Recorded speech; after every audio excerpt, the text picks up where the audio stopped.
Hamas के killer Gaza में चप्पे चप्पे पर फैल गए हैं और अब हिजबुल्लाह को लेकर जो रिपोर्ट सामने आई है उसने नेतन्याहू को परेशान कर दिया है।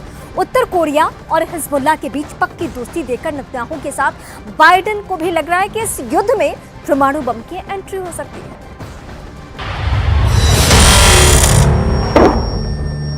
हिजबुल्लाह का सबसे नया वीडियो।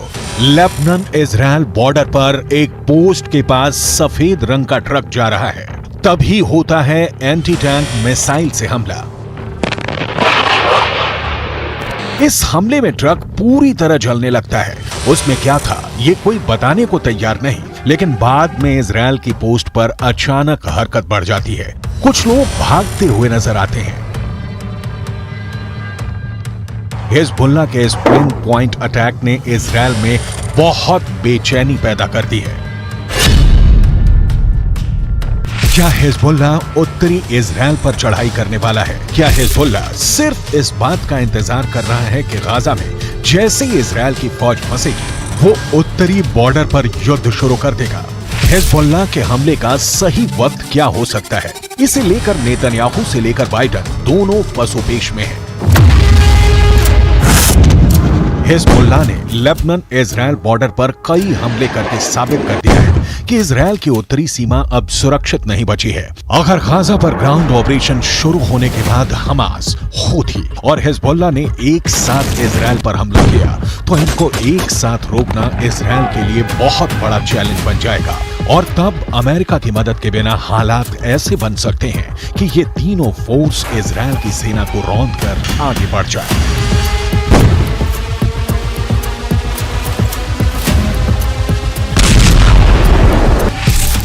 गाजा में हमास के लड़ाकों की तादाद 40 से 50 हजार के करीब है।